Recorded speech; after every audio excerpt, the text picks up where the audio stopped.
contas, a cultura nerd já é um meio de propagar a educação, né? Nós conseguimos Verdade. atingir de forma lúdica através da cultura nerd, conceitos e termos que muitas vezes para os alunos fica até um pouco inacessível, né? Segundo a visão deles. E muitas vezes também pelo próprio sistema que não abre essa porta toda para os alunos. E hoje, a live aqui, a gente vai falar um pouco sobre esse contexto atual, né? Essa pandemia, como é que a gente está sobrevivendo com a educação em meio da pandemia. Primeiramente, como foi que se deu, né? Porque praticamente foi da noite para o dia, tudo isso. E aí, com certeza, veio os embates, né? Que foram surgindo os muros e os degraus para que se pudesse administrar o ensino durante esse momento da nossa história. Afinal de contas, a gente ainda não tinha visto nada parecido e o ensino, no geral, também não estava preparado para, de uma hora para outra, virar EAD. Né? Também tem isso. O EAD ainda está começando a crescer pelas instituições de nível superior, não pelo ensino de base. Então, assim, meio que eu tenho certeza que deve ter sido algo bem impactante para quem está na área atuando, né? Então, agora eu peço que você se apresente para os nossos amigos, diga aí um pouco sobre a sua história, a sua vida, a saga do vaqueiro aí, e depois a gente vai prosseguindo aqui com a nossa conversa. Beleza. Primeiramente, boa noite a todos, né? Um prazer enorme estar aqui com vocês aqui online, principalmente a convite do grande amigo, né? José. É, ele estudou na escola que eu dou aula e hoje posso ter a honra e a felicidade de dizer que somos não só amigos, mas inclusive colegas de profissão, né? Que ele está em Sim, formação aí, tá na mesma ano que vem luta, termina. tá na mesma saga, né? Então a gente mais cedo ou mais tarde vai estar aí dividindo aí as turmas, as salas de aula, se Deus quiser. Deus quiser. Enfim, eu sou professor Miquel Vitorino, eu sou professor da rede estadual da Paraíba e também sou professor da rede municipal em João Pessoa. Tanto ensino o ensino médio como o ensino fundamental, né, do ensino básico. Também tive experiência como professor do ensino superior pela UFPB Virtual. Então, tenho já uma certa bagagem. 2009 foi quando eu ingressei, né, na UFPB Virtual e tive uma longa experiência de 2009 até 2000 início de 2016 como professor e tutor da UFPB Virtual, né, no curso de letras virtual. A experiência que eu tenho com EAD, na verdade, é no ensino superior. E hoje eu estou cursando também ensino superior à distância, Eu fui seu tutor, né? né? Então não posso deixar de dizer que a EAD realmente é um privilégio, né? E claro, tem seus problemas e dilemas, como a Sim, educação presencial também tem, também né? tem. Mas para todo bom estudante, né, a EAD realmente veio para revolucionar a educação. Mas é certo que a gente tem uns desafios que a gente vai estar pontuando hoje, né? É... Sim, eu nem falei o nome do curso, né? Eu estou fazendo o curso superior de fotografia pela Cruzeiro do Sul, Universidade Cruzeiro do Sul Virtual. Então, assim, hoje a gente vai ter muita coisa para pontuar. Inclusive, a gente vai ter a participação de vocês aí que estão assistindo a live, né? Podem mandar aí a pergunta de vocês. Aí eu acredito que já seja suficiente para a gente poder começar aí o nosso diálogo. Ah, com certeza. Mostrar E, das cartas, né? De o baralhozinho que cada um tem. Então, aham, vamos lá.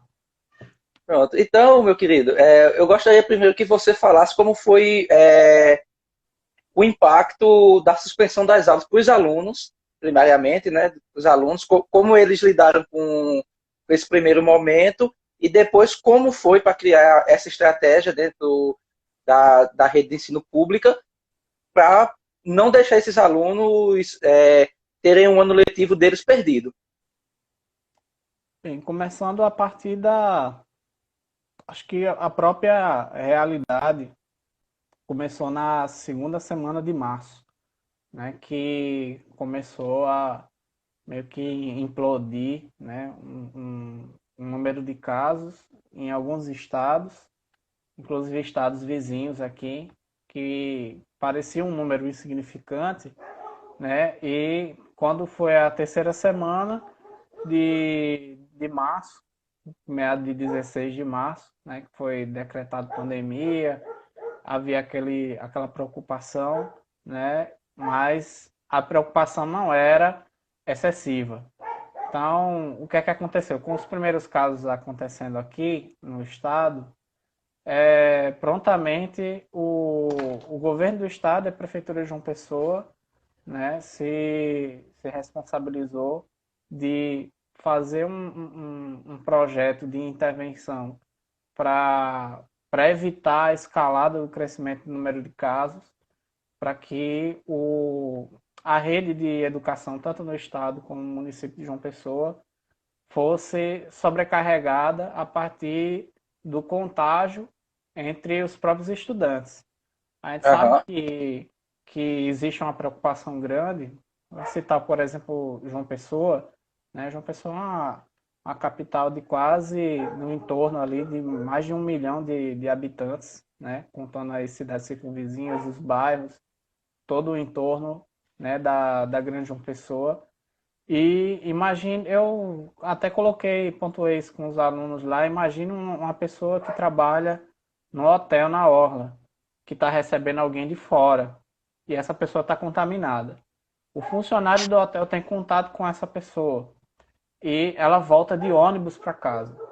Quando ela voltar de ônibus para casa, ela contaminou muitos desconhecidos e a gente não tem mais controle de quem Exato.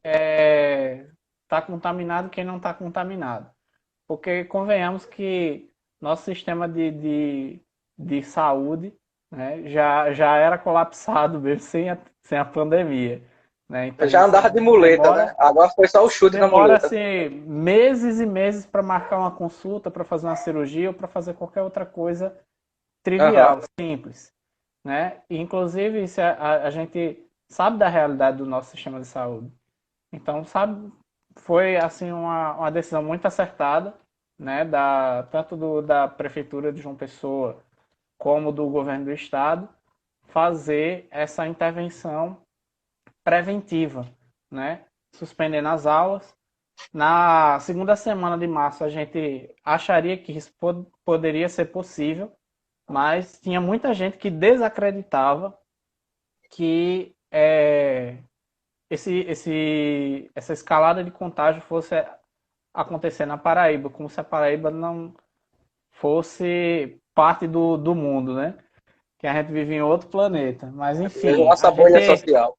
a gente tem as nossas particularidades. Você vê que uma cidade do tamanho de nada, pequenininha, no sertão do estado, teve um caso antes de um bocado de cidade, com Uhum. 60, 100 mil habitantes.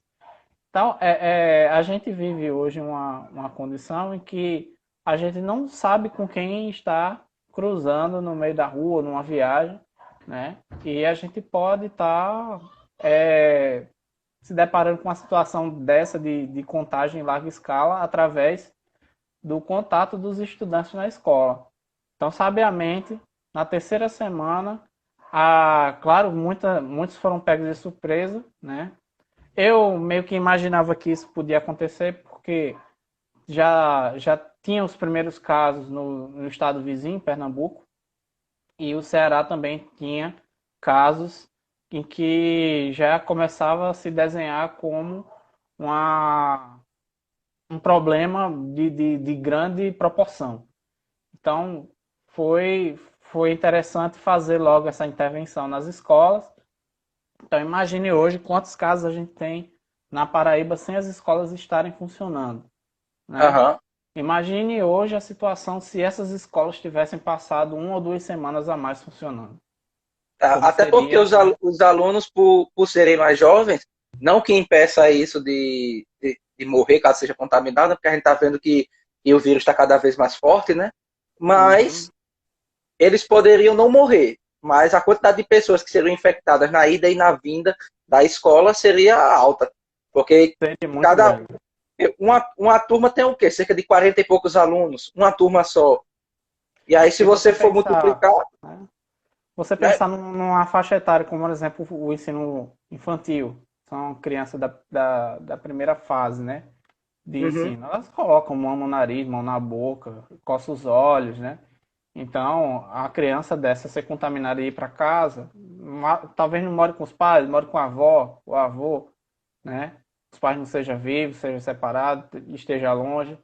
Então, a realidade que a gente tem é justamente essa, que a gente não pode ignorar que, que são apenas números, são pessoas, né? Pessoas que têm Exato. nome, têm família, e cada vida importa de verdade.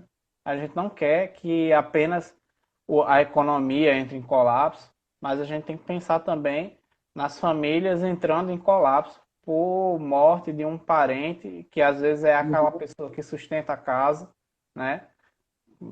Tem inúmeros casos, pelo menos que eu tenho conhecimento, de alunos meus que são sustentados pelos avós, porque os pais são desempregados, os avós são aposentados, É o bem avô, comum. a avó morrendo, acabou o sustento da família.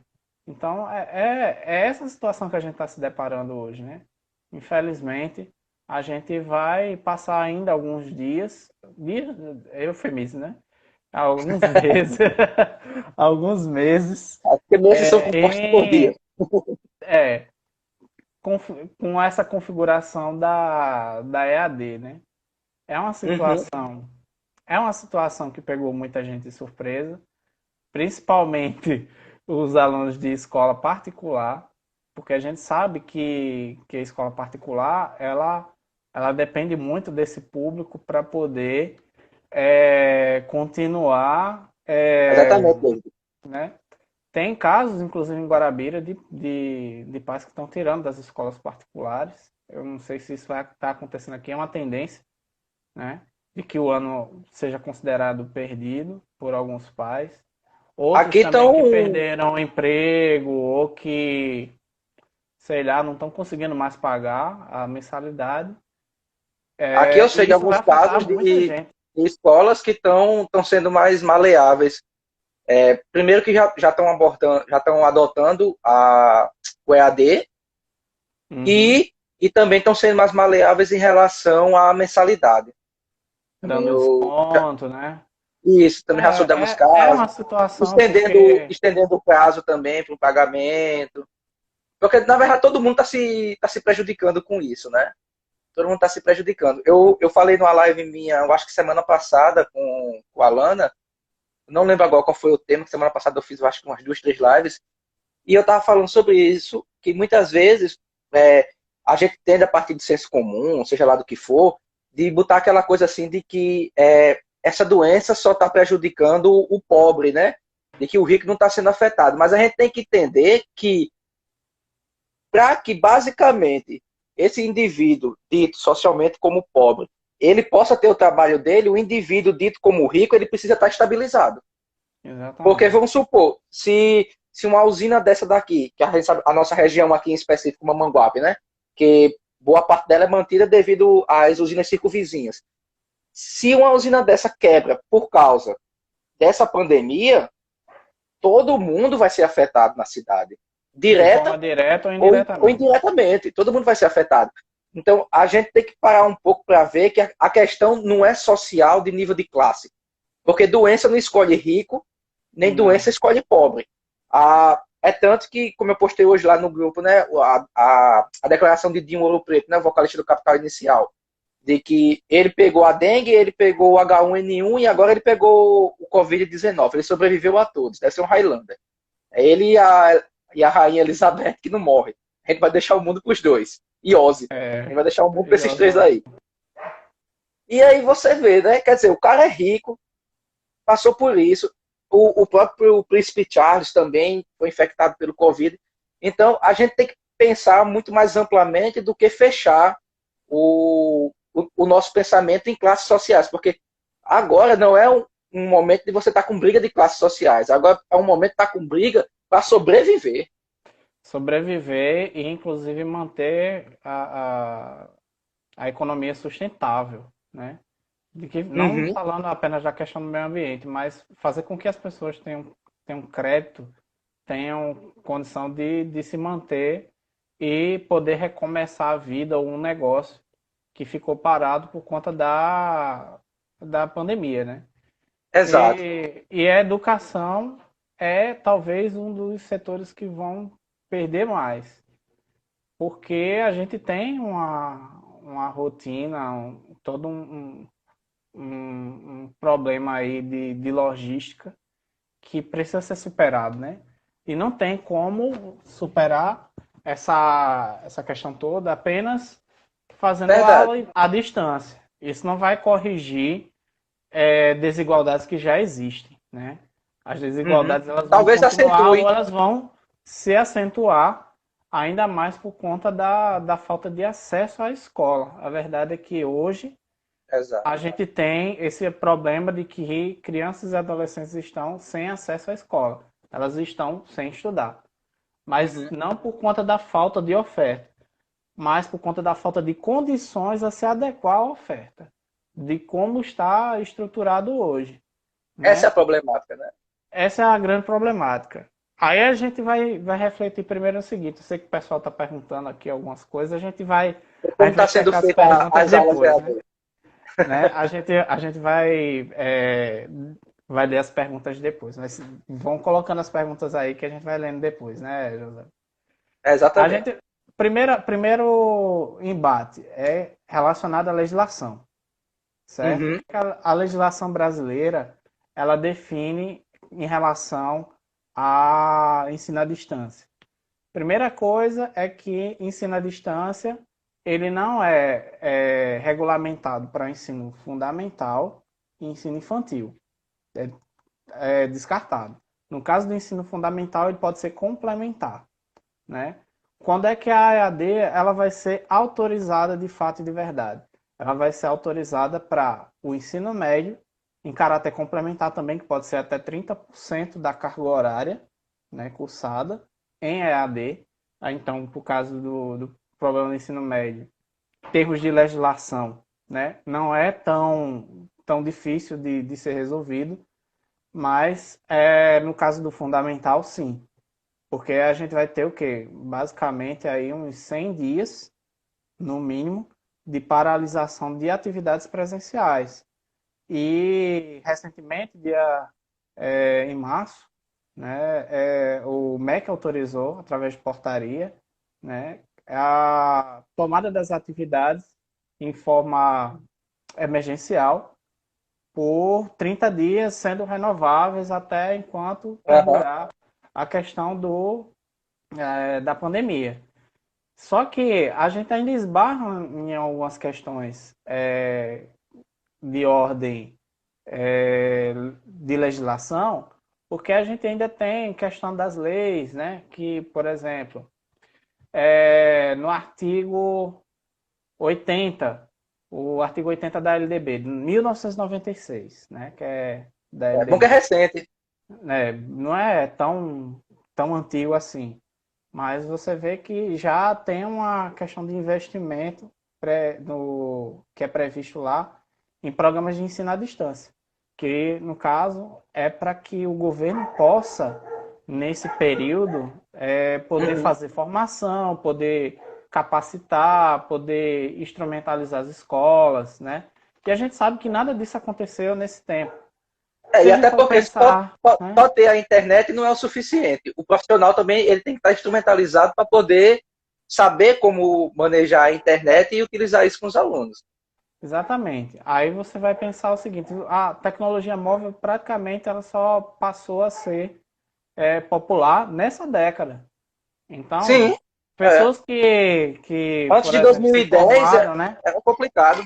Quem se formou 2001 para cá, nunca teve contato assim com relação à tecnologia da educação, que praticamente só veio surgir a partir de 2009 e tinha que ter acesso à internet para poder tomar essas atividades. Mesmo Não, assim, eu tiro por mim. Eu entrei em 2015 na faculdade de psicologia. Até a Lana tá aí também, ela é da minha turma, né, que faz as lives comigo. Quando a gente entrou, não existia uma cadeira EAD no curso de psicologia. Nenhuma cadeira era EAD. O curso era 100% presencial. Quando a gente chegou na metade do curso, aí já começaram a ser inclusas as cadeiras EADs. Mas aí você vê, né? Como eu falei, eu entrei em 2015 e não existia ainda as aulas EADs dentro do curso. Então a gente vê que, apesar de já vir se trabalhando, né, a EAD, mas ainda era de uma forma muito tímida, de uma forma muito discreta, e que realmente só, eu acredito que nos 3 últimos anos a EAD ganhou um peso mesmo aqui no Brasil, foi nos últimos 3 anos, depois que o MEC liberou os cursos, especialmente de pós-graduação, né? Aí pronto, aí todo mundo começou a correr e ela começou a se popularizar. agora tem uma coisa que é engraçada aí na questão da EAD, que, que é o seguinte, a, na primeira década, né, do nosso século XXI, começou a realmente haver esse investimento maciço em formação de professores, né, através da EAD. Então, Uhum. quando foi que começou? 2005, né? A UFPB virtual, ela surge alguns anos depois, né? É regulamentada, começa a espalhar polos, né? Por todo o Nordeste. Então tinha polo da UFPB virtual na Bahia, no estado da Bahia, na Bahia da Traição não, no estado da Bahia, né? No meio do sertão, do nada, em Camaçari, né? Tinha polo da UFPB virtual no Ceará, né? Tinha polo da UFPB virtual em Pernambuco e algumas cidades, inclusive aqui próximo da gente, a gente tinha a UFPB virtual em Cuité de Mamanguape, né? Em Araruna, Mari. Eram cidades que não eram abastecidas com questão de ensino superior. E tinha uma demanda muito grande de Com a profissionais, Constituição né? Física, né? Não tinha um local físico para cursos de graduação. Então, foi que foi feito, na verdade. Esse investimento todo foi durante o governo Lula, né? Que intensificou a questão de interiorizar as universidades, de fazer com que as universidades chegassem a esses locais mais remotos, né? E nos últimos anos a gente vê, na verdade, não a questão de implementação da EAD, mas muito pelo contrário. Aconteceu um processo de sucateamento da EAD. Parece Cara, é perfeito. Termo engraçado, perfeito. Termo é perfeito. engraçado porque surgiu com o governo Lula e acabou com o governo Dilma, praticamente, né? Os Uhum. últimos suspiros foram 2013. Por que eu estou dizendo isso? Eu fui tutor nesse período, de 2009 a 2015.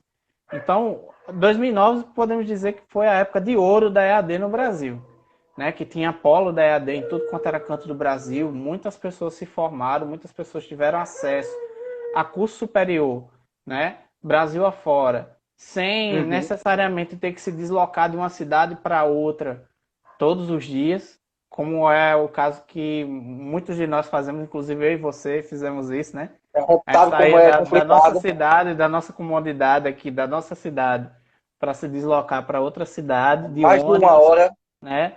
Ter que ônibus não viajar. confortável, Pois às vezes é, pegava fogo. e... É, pois todo é, semestre a pegava gente fogo tem umas três essas vezes o meu. intempéries da vida, né? E com a EAD foi, assim, uma resolução de muitos problemas. Esses problemas, eles não foram solucionados magicamente, eles foram amenizados, né, a partir Uhum. da formação de pessoas que realmente tinham é, capacidade de cursar o ensino superior, elas só não tinham essa dificuldade da distância física, né? E os polos nas cidades, eles acabaram fazendo essa facilitação.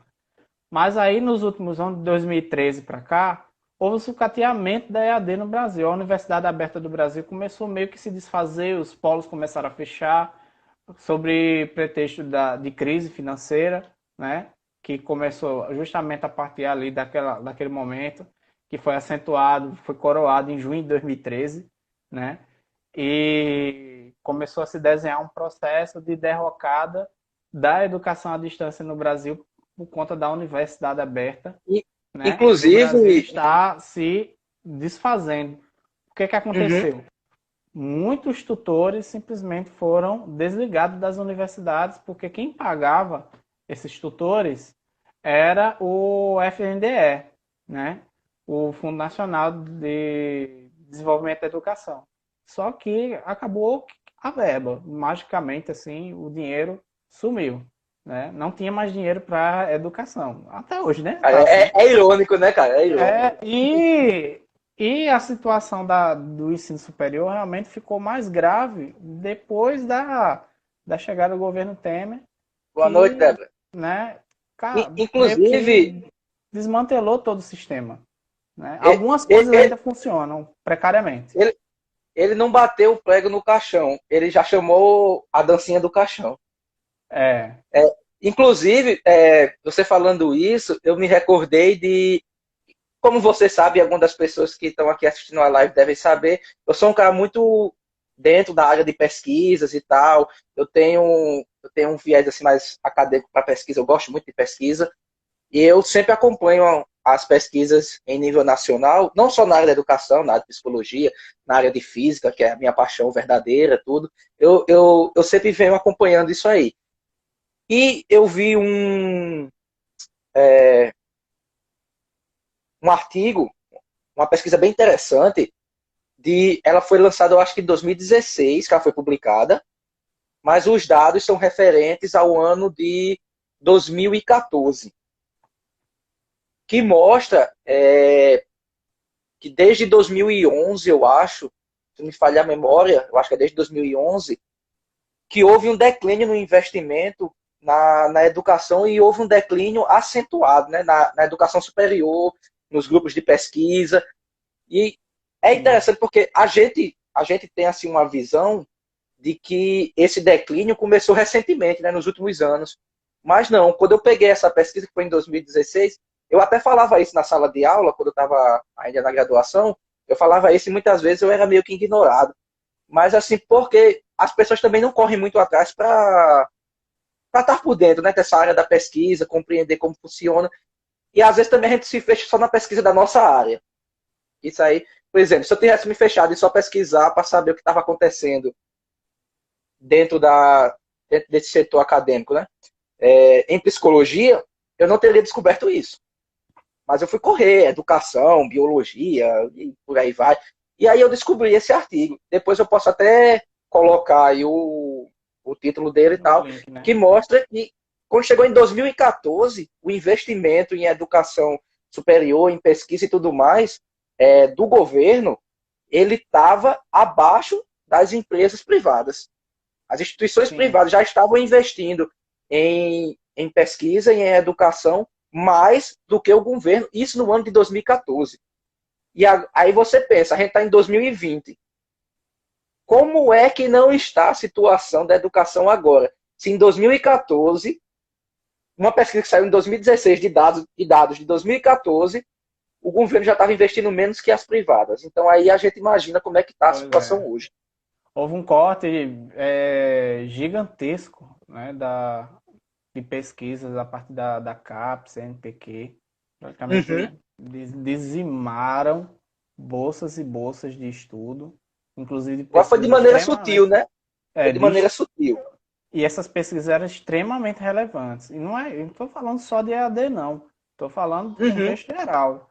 Não foi só EAD que teve esse corte, foi um corte em praticamente tudo, inclusive pesquisas relacionadas a questão da dengue, né, que estava sendo desenvolvida pelas universidades. Então, os Sim, verdade. laboratórios, os laboratórios praticamente pararam. Eles não estavam conseguindo mais tocar a pesquisa para frente.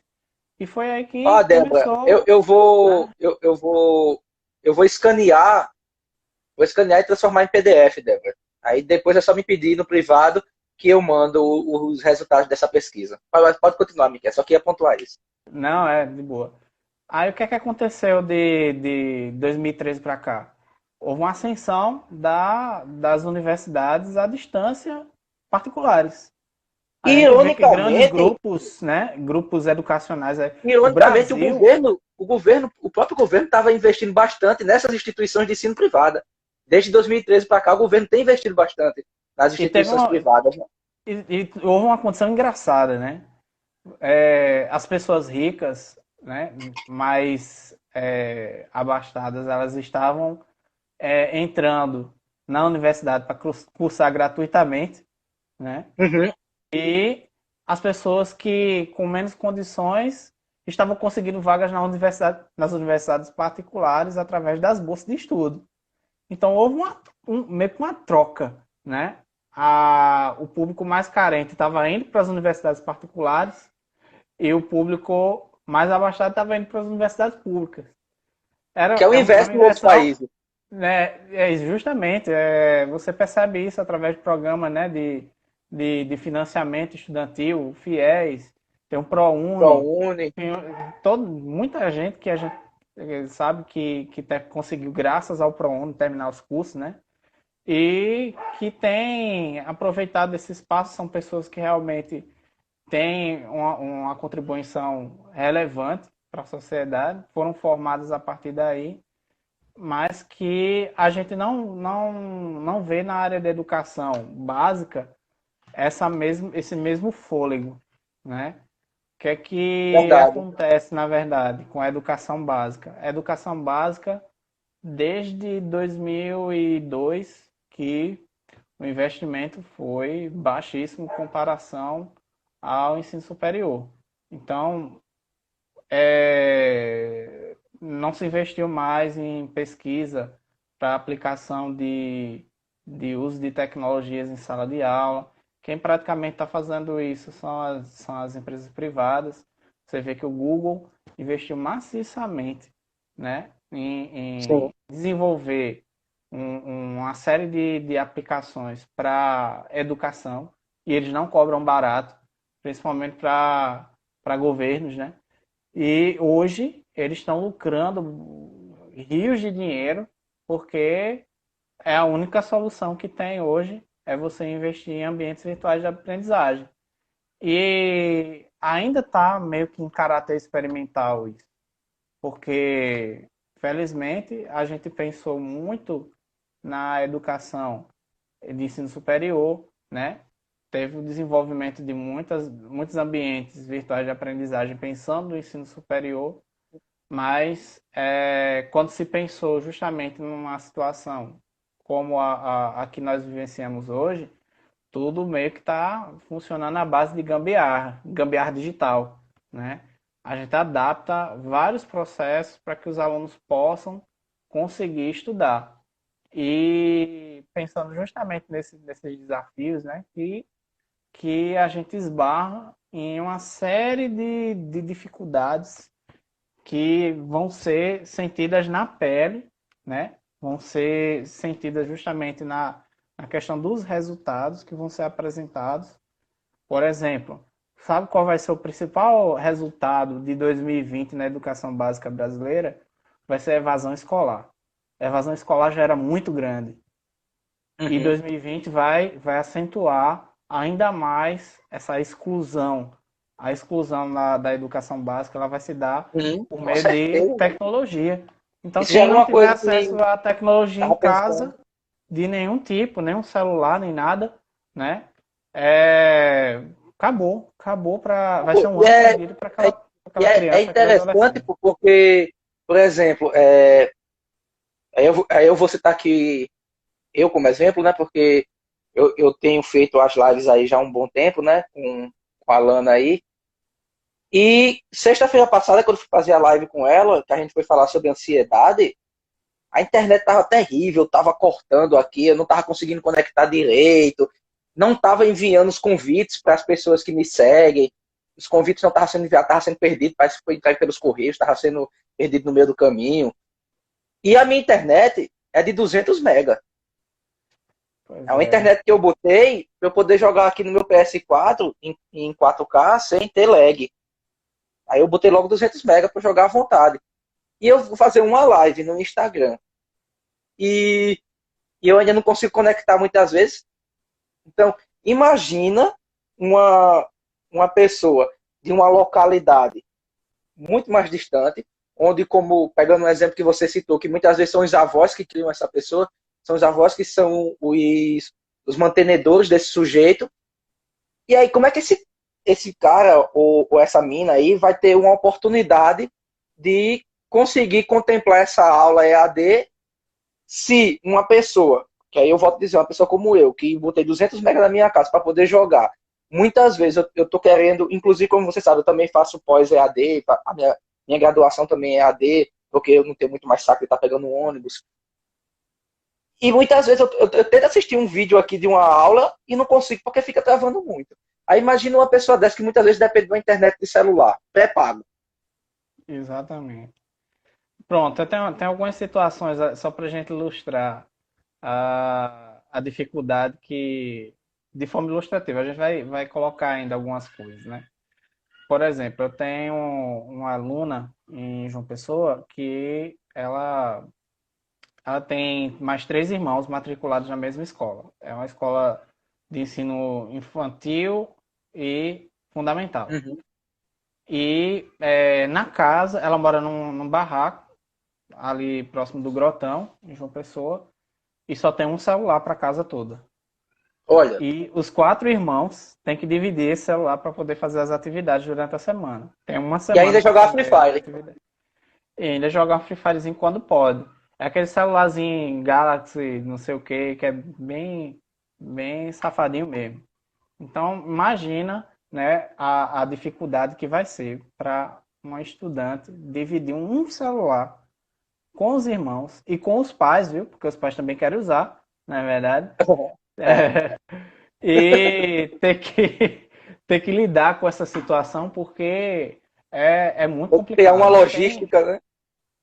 E tem pai que é autônomo lá e não colocou crédito no celular ainda, mandou uma mensagem para a diretora da escola, né, dizendo eu sou autônomo, eu não estou podendo sair para trabalhar porque o Caramba. meu comércio está fechado, eu estou com aluguel atrasado, não sei o quê, e a gente está sem poder botar internet no celular. Então, o que é que a gente vai cobrar de um aluno numa situação social e financeira assim, né? É. Tem uma outra situação. Eu, esse ano, estou estudando uma forma, né, de poder adaptar as atividades para a escola rural. Eu dou aula numa escola rural aqui em Mamanguape, que é a Antônio Pinto Barbalho, é a escola do estado, é de ensino fundamental. O detalhe é que lá boa parte dos alunos não tem celular. Praticamente metade dos alunos tem acesso nenhum ou precário à rede de celular, né, que é Para zona quem conhece rural, Mamanguape, né, para quem conhece Mamanguape sabe que é óbvio. Pitanga da Estrada. Então, onde é que Conheço. fica Pitanga da Estrada? Pitanga da Estrada fica mais perto de Natal que Parnamirim, né? Então, Uhum. então você vê que a dificuldade que tem, já era difícil ter que ir para lá, poder dar aula, porque os meninos têm questão do transporte e tal, mas hoje metade dos alunos ainda não fez uma atividade sequer porque não tem acesso à tecnologia. E eles sequer estão entrando em contato, né, para a gente poder saber como é que eles estão, né? Então, Poder dar o agora suporte. uma outra realidade vai ser o público da educação de jovens e adultos, que são pessoas que não que tenham aversão, mas têm uma extrema dificuldade em lidar com tecnologia, né? São muito diferentes dos meninos da geração Z, o menino nascido de 2000 para cá, Eles Aham. são nativos digitais. Então, quando eles tinham 10 anos de idade, eles pegam o celular e já sabiam o que era para fazer, né? Não é que nem a gente que viu E nascer, né?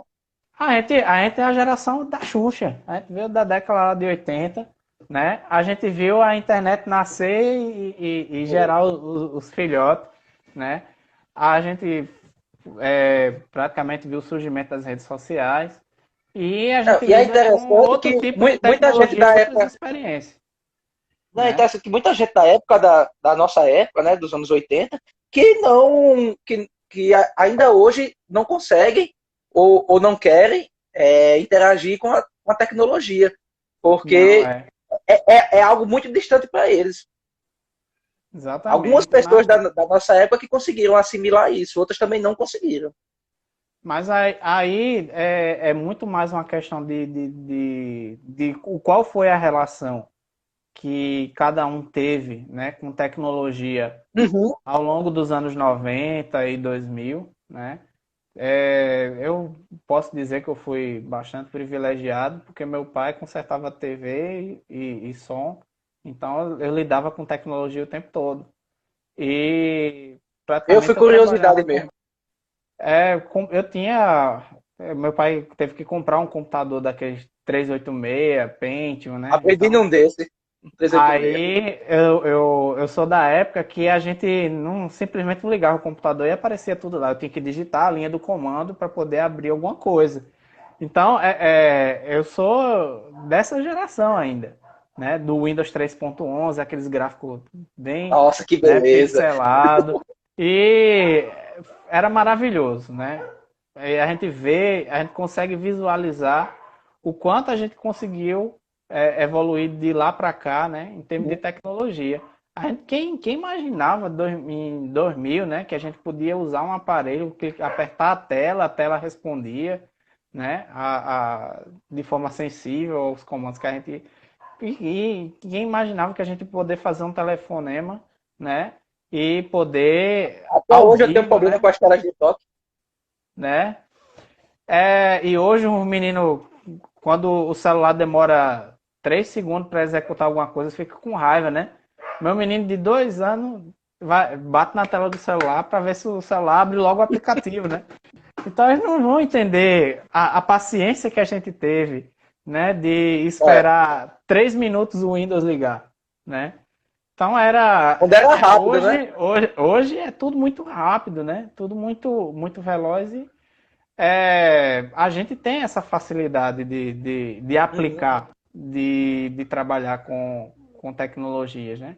Mas esses meninos não. Esses meninos nasceram numa geração que a tecnologia ela é extremamente empírica. Eles não praticamente não estudaram nada, não fizeram nenhum tipo de curso para poder lidar com isso. Então, eles mesmos saem usando a Smart TV, o celular, faz configuração, faz tudo de forma Uhum. empírica. Eles não, através da experiência que eles têm com esses aparelhos, com essa tecnologia, que eles vão fazer o estudo. É muito diferente, né, da gente ter que fazer uma capacitação para aprender a usar tecnologia Aham. no universo da educação, né? Eu lembro até de uma corrente teórica que eu escrevi, né, minha dissertação, que é o interacionismo sociodiscursivo, que vai encarar o trabalho do professor com três faces, né? Você tem a face do professor, né? Que ele, na verdade, é o material humano, é aquilo que ele é do ponto de vista físico, cognitivo, emocional, né? As condições que ele tem próprias dele para exercer o trabalho dele. Tem a face do objeto, né? A outra ponta da pirâmidezinha, do triângulo, que o objeto é aquilo que ele vai ensinar. Então, o que ele vai ensinar, o conteúdo, né? As habilidades que ele vai estar reproduzindo ali. E tem a terceira ponta, que é o público-alvo do professor, que muita gente acha que é só o aluno. Na verdade, o professor ele trabalha para muito mais gente do que ele imagina. Ele trabalha para o aluno, ele trabalha para os pais, ele trabalha para a Secretaria da Educação, trabalha para o dono da escola, né? Trabalha para o governo, né? Então, tem um público que tem necessidades, tem demandas diferentes. A gente tem que Uhum. cumprir todo é, é, todo um conjunto de coisas para poder atender demanda de cada uma dessas coisas, para cada um desses públicos. O aluno, a direção da escola, a Secretaria da Educação, o governo, a gente tem que apresentar resultados do nosso trabalho Para todos. para todos. Né? A gente deve isso para a comunidade, deve para o governo, então é justamente a complexidade do trabalho do professor, é que ele não trabalha só para ele mesmo. Né? Ele não fica atrás de uma mesinha interagindo com o computador, né? Como se fosse aquele trabalho de produção só para ele. Ele produz para Isso. outras pessoas, né? A gente precisa entender isso. E quando a gente vai fazer, o que é que liga, né, essas três pontas aí do triângulo, né? O professor, o objeto e o público. É justamente os instrumentos de trabalho do professor. Quais são os instrumentos de trabalho do professor? Tem o instrumento simbólico, que é uma coisa não tangível, é justamente aquilo que ele utiliza, que, por exemplo, a linguagem, né, é um instrumento simbólico. As ideias que ele promove são instrumentos simbólicos, que ele está ali fazendo para relacionar essas três partes do triângulozinho da relação. E, por fim, a gente tem os instrumentos que são tangíveis, né? E é justamente o quadro, a lousa, o computador. A gente tem que se apropriar desses instrumentos para que o trabalho funcione. Mas o que é que acontece quando você tem um trabalho para executar e você não sabe usar o instrumento do seu trabalho? Né? Já imaginou você dá o bisturi na mão do médico, pronto, esse é seu instrumento de trabalho, agora você vai fazer a cirurgia. Aí o médico olha para você e diz, eu não sei usar um bisturi, né? Como é que ele Eu vai nunca nem executar o vi. trabalho dele, né? Como é que ele vai executar o trabalho dele? Então, é justamente essa situação que a gente está lidando hoje na educação, uma dos problemas mais tangíveis hoje. Vamos chamar de problema tangível, que é o quê? Beleza, a Secretaria da Educação do Estado, né, o MEC, Secretaria Municipal, a direção e o dono da escola disse, olha, vai funcionar em caráter especial como EAD. Aí o professor vai olhar para você e dizer, beleza, como é que a gente vai trabalhar? Tranquilo. Como é que a gente vai Só me ensina trabalhar, né? como. Aí o cara diz assim, você vai pegar o seu Não sei. computador, né? Você vai usar o seu computador e vai usar isso aí, se vira. Né? O professor não teve preparação, não teve curso, Uhum. não tem. Maioria, né? Vamos supor que boa parte dos professores nunca teve uma formação sequer sobre o uso de tecnologia da educação. Isso é importante a gente salientar, que os professores não foram preparados para outros tipos de situação com pandemia ou sem pandemia. Tanto que a educação que a gente tem hoje no Brasil, até antes da epidemia, é uma situação que é a mesma do final do século XX. As Sim. escolas não têm biblioteca, né? Não tem acesso a livro físico, não tem acesso à internet. Escola, pelo menos as três escolas que eu trabalho hoje, até antes da pandemia, nenhuma tinha internet aberta para os alunos. Né? Pensando muito mais numa questão de restringir o acesso para o menino não ficar jogando Free Fire, né? Ir para o Facebook. Mas você vê que até isso, né? Até isso Exatamente, Deus. é uma forma de aprendizado, mas que nunca foi explorado de forma apropriada. Por Não, é exemplo, como você hoje, falou, né? A lei está ali de 96, não é isso? Você 96 falou, né? Noventa e já, seis. Então a já gente tem 24 anos. 24 24 anos anos. que era para ter sido instrumentalizado esses profissionais. E aí a gente conta que quando em 96, quando foi feita a lei, internet não era Internet nas algo escolas palpável. era zero. Até nas casas não era Até algo nas palpável em casas. 96, né? Era É América só Online, aquele CDzinho, né? Instalava é, lá, você discava instalava e, e pronto. É. e pagava 500 conto de telefone. Aí eu usava Quer só de dizer, madrugada, boy, que era um custo até só. nessa época não era facilmente acessível, mas já estava tendo uma lei em relação a isso, né? Porém, Sim, já era previsto isso.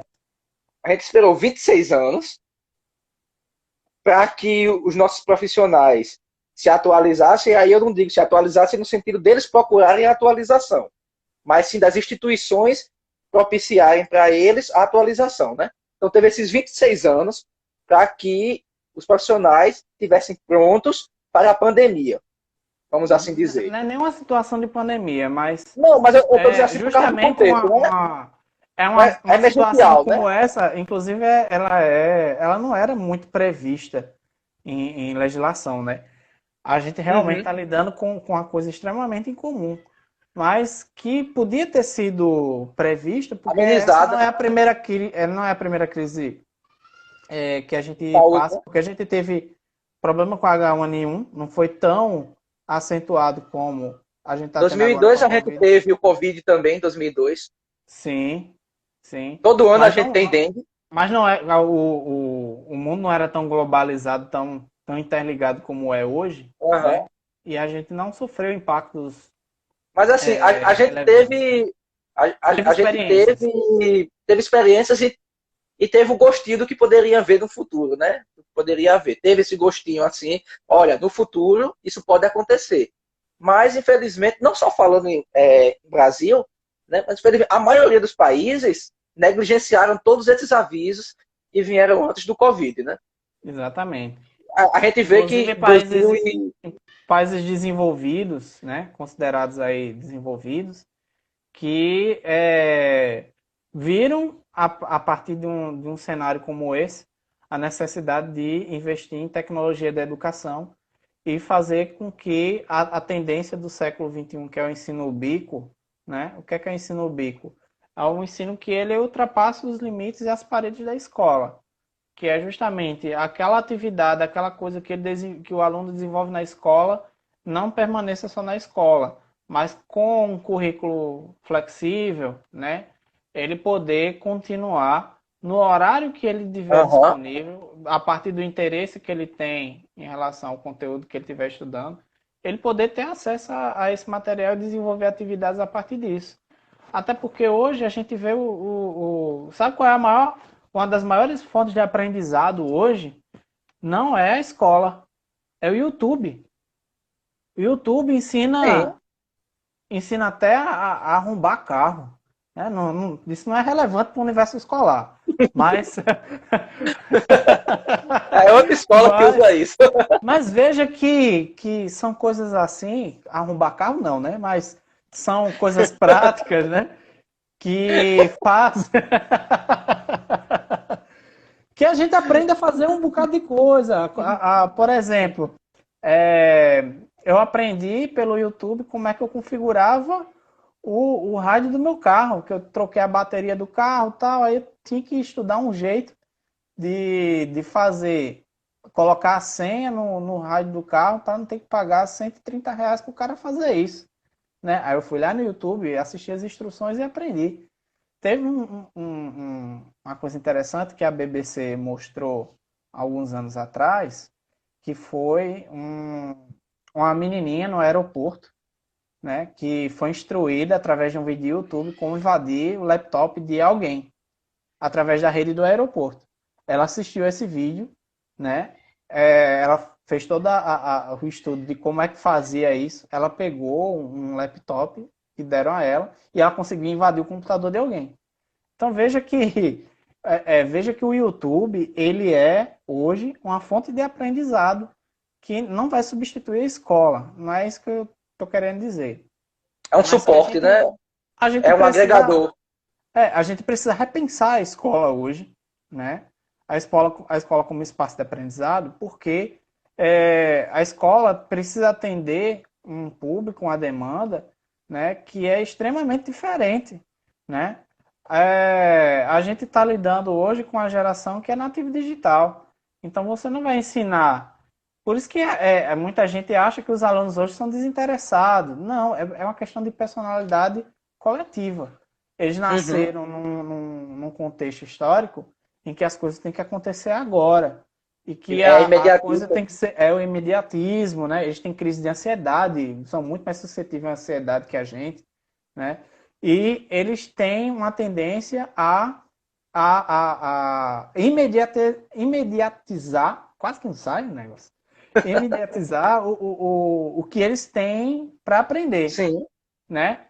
Aquela informação tem que ser rápida, precisa, objetiva e, acima de tudo, prática, né? É a forma como hoje a gente precisa ensinar. Por isso que muitas vezes os alunos estão preferindo assistir aula no YouTube. E eu estou Quando. usando isso ao meu favor, né? Estou usando Tem a que ser sala de feito. aula invertida, Uhum. né? Eles assistem a aula antes de ir para a escola. Quando chega na escola, há um preparo, né, de atividades que vão servir principalmente para resolução de problemas práticos, né? Que realmente aquele conteúdo que ele está aprendendo ali na escola precisa ser relevante e ainda ele precisa saber em qual contexto ele vai aplicar aquilo ali, né? Em que Sim. situação eu vou usar isso aqui? Para que é que eu preciso saber o que é uma oração subordinada, substantiva, objetiva, direta, reduzida de gerúndio? Sei. Mas se você souber escrever Para dessa onde forma vai? aqui, né? Para onde vai isso, né? Que bicho é esse? Então, a gente tem que fazer uma adaptação. Realmente, o Aham. ensino, a aprendizagem hoje precisa ser repensado de alguma forma. É Por isso como que Isabela hoje. colocou aqui, ó, que os conteúdos programados pelo currículo não serão concluídos esse ano. Sim, eu também prevejo a mesma coisa.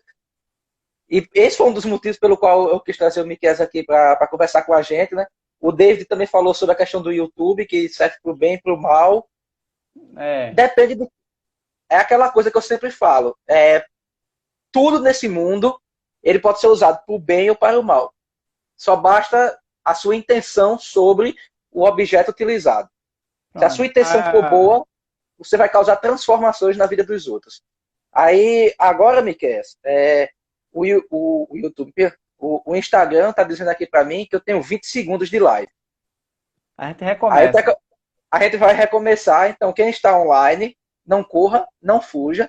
Nós vamos recomeçar porque o papo está muito bom. Então, gente, já sabe, nós vamos recomeçar daqui a mais ou menos. Falta 5 5 segundos. segundos, daqui a 5 segundos. O papo foi e está sendo bom, né? Eu tenho uma sorte que toda vez que eu me proponho a fazer uma live, sempre o papo é muito bom e nunca dá em uma live só. Isso é bom, isso é bom. É muito Lembrando bom. que vai ficar no meus stories e também depois eu irei colocar no YouTube. Então, não será perdido que aqui foi dialogado. Não angustiem. Aí, como eu estava dizendo, né, eu estava falando sobre a questão do YouTube, né, que o David tinha pontuado, e eu acho também, assim, válido salientar sobre essa questão dessas dificuldades, né, que a internet hoje, ela, assim, como é que eu posso, para não usar uma palavra muito complicada, assim, uma palavra que eu queria usar, né, ela é falsamente democrática. Pronto. Ela é falsamente democrática. E por que eu utilizo o termo falsamente democrática? Porque algo democrático, dito pelo menos no sentido da palavra, é para todos. Porém, como você já trouxe na nossa primeira parte da live, e você trouxe exemplo de aluna sua aí que tem que dividir com os irmãos e ainda com os pais um celular, então a internet ainda não é realmente algo democrático. Ela não é. Mas é o que nós como profissionais de educação, devemos utilizá-la de forma democrática. E por que eu falo isso? Porque muitas vezes e aí serve de tanto do ensino de base até o ensino superior, muitas vezes nós também usamos a internet como algo limitante para o aluno, como algo ainda assim muito. Qual é o termo que eu posso utilizar assim? É muito fantástico. que para você obter o acesso àquela informação X, não é fácil, não é isso e tal. Às vezes o aluno entra até no Google, faz uma pesquisa, mas ele sente até receio de utilizar aquilo que ele pesquisou, porque muitas vezes dentro da sala de aula é dito que o quê? Aquelas primeiras pesquisas que você fizer, os primeiros resultados não vão valer a pena, tal. E muitas vezes, quando você vai abrir um primeiro resultado do Google, é extremamente relevante para o assunto que você está pesquisando. Claro que às vezes é só achismo, às vezes também é fake news e por aí vai. Lógico que a gente também não pode dizer que não há isso, Depende né? do assunto e da sorte da pessoa no dia. Depende do assunto e da sorte. Mas muitas vezes nós tentamos proteger o aluno de certa forma, e nessa tentativa de proteger, termina também prejudicando. Então, assim, Uhum. a internet, ela não é democrática, nem no Brasil, nem em nenhum lugar do mundo. Talvez no Japão, né, que os caras disponibilizam internet de graça de 10, 13 É, gigas de graça na rua, talvez lá seja realmente internet democrático. de 10 GB lá é uma ofensa, né? Internet de 10 gigas lá é um tapa na cara. Assim, então, eu acredito que talvez no Japão seja, de fato, democrático. Mas na maior parte do mundo, a internet não é democrática de forma alguma. E nós temos que aprender a utilizar essa internet que hoje não é realmente democrática, de uma forma democrática com os alunos. Porque assim, eu vou dizer agora a minha experiência de quando eu estava dando aula no cursinho pré-vestibular. Eu dava aula de filosofia e de sociologia, que são dois temas extremamente delicados na época que nós vivemos. E o que é que eu fazia com os meus alunos? Como você falou também da questão de essa questão do imediatismo, né? De ter algo mais prático, mais lúdico, né? Então, eu trazia de forma extremamente abreviada os assuntos, até porque a gente sabe que filosofia e sociologia, se você não souber trazer, é algo angustiante. Até para quem já é formado é angustiante, se não for dado de uma maneira melhor, né? Acessível. Aí eu resumia bastante o conteúdo dos teóricos e jogava na sala. Mas eu jogava já com o intuito de trazer para os alunos o questionamento acerca daquilo. E quando eles questionavam, eu simplesmente pegava toda aquela teoria que eu tinha trazido e aplicava ela no dia a dia dos alunos. Eu aplicava naquilo que era mais comum a eles. Eu via qual era a classe social que mais estava vigente, e aí eu trazia aquele contexto social deles para explicar como aquela teoria se dava. E depois disso, eu dizia, gente, pesquisa em tal site, pesquisa em tal site. E aí eu já trazia indicações também, muitas vezes, de sites já de nível acadêmico mesmo, e me deixava à disposição para tirar as dúvidas.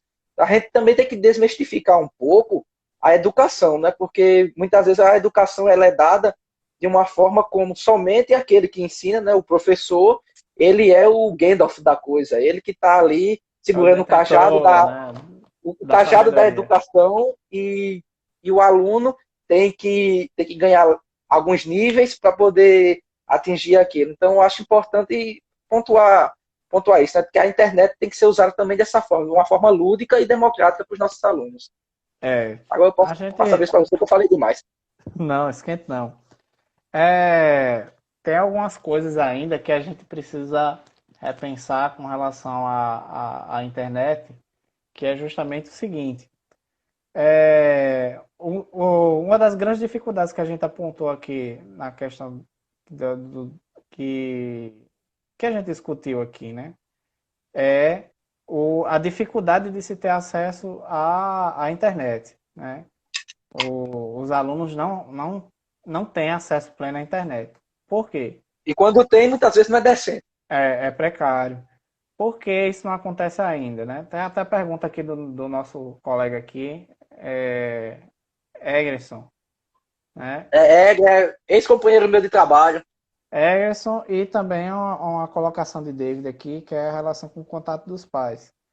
Que é a seguinte, primeiro, constitucionalmente, a internet não é um direito básico, né? Não é como ter acesso à Aham. educação, não é como ter acesso à saúde, à moradia, ao trabalho, dignidade. Então, a internet ainda não é um direito básico. Ela tem um conceito E de ser básico. hoje é considerado um direito básico pela ONU, né? A internet, acesso à internet é um direito básico. Mas não quer dizer que mesmo sendo um direito básico, que todos vão ter. Porque, Uhum. por exemplo, direito a uma alimentação digna também é um direito básico. Mas nem Nem por todo isso todos mundo têm. no mundo tem, né? A gente vê pessoas passando fome na Verdade. África, na Ásia, aqui no Brasil também, tem pessoas que estão em situação de extrema pobreza. Inclusive, eu tenho alunos, né, no plural, que estão em situação de extrema pobreza. Que o quarto e o banheiro são os dois únicos cômodos da casa. É o quarto barra sala, barra cozinha, barra tudo, né? Não é chique, é a questão mesmo de que ali é o que a família pode ter naquele momento com as condições que eles têm. Então ter internet numa situação assim, é uma coisa extremamente considerado como se fosse um luxo, né? Você ter acesso à internet hoje é uma grande dificuldade. O principal desafio hoje não é implementar a educação no contexto de pandemia. A principal dificuldade hoje é fazer com que os alunos tenham acesso à internet para poder ter acesso à informação, ter acesso a estudar sem passar por todo essas condições aí que nós estamos Uhum. impostas hoje, né?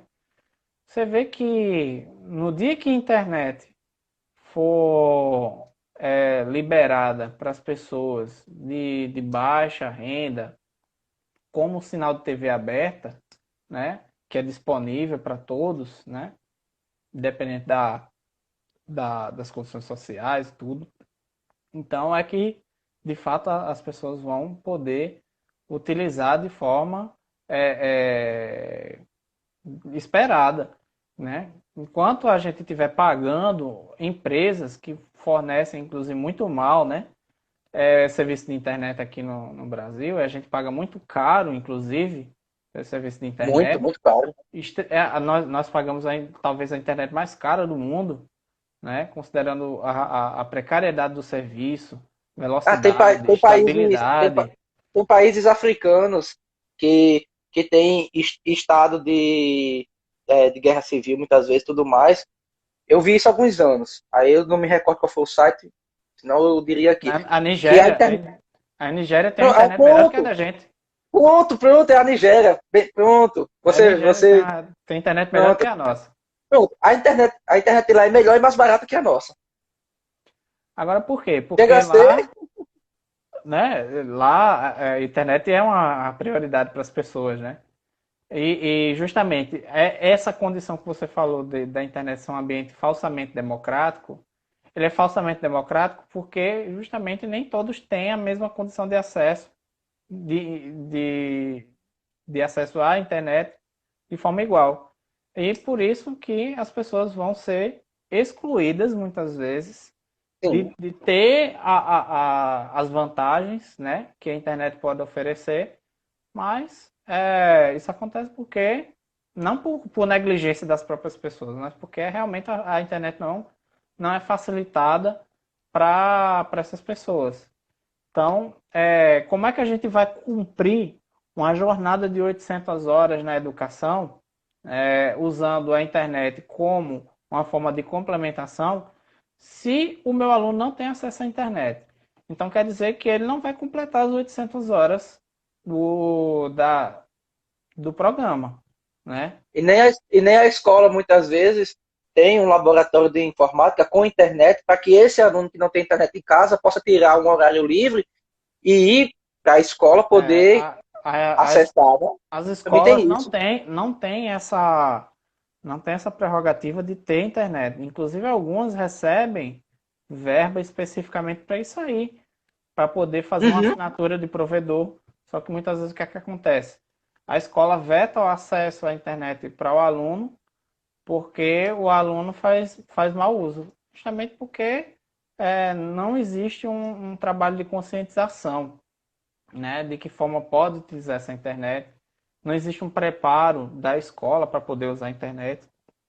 Por exemplo, se a escola fosse preparada com o sistema, por exemplo, do Google, né, tem possibilidade de você configurar a rede para o aluno só utilizar Chromebook e acessar páginas em específico. Não poder abrir rede social, não poder jogar. Abre só aquilo ali e pronto. Então a internet Até tem no, uma restrição. até no roteador mesmo, você pode configurar as restrições quando o rapaz da internet vier instalar, caso a pessoa não saiba mexer, né? Você É, vem e diz assim, ó, configura para que não acesse isso. Ele vai lá e configura. E pois a não é, ser que o aluno entenda muito bem disso para poder burlar o DNS, ele não vai conseguir. pois é. Aí o que é que acontece muitas vezes? As escolas já não têm acesso à internet. Quando elas têm acesso à internet, elas não têm pessoas qualificadas para poder gerenciar as redes, né? Uhum. Aí Porque gera também um não é só estado de, colocar. não é só colocar, é você gerenciar, saber realmente fazer com que as pessoas possam ter um trabalho de conscientização do bom uso da internet. Mas Uhum. isso aí não acontece da noite para o dia, né? A gente precisa realmente fazer com que a internet seja usada na escola de forma, é, vamos dizer, eficiente, para que os alunos não utilizem para outros fins. Muitas vezes isso acontece porque os próprios profissionais de educação, eles não sabem o que fazer com a internet.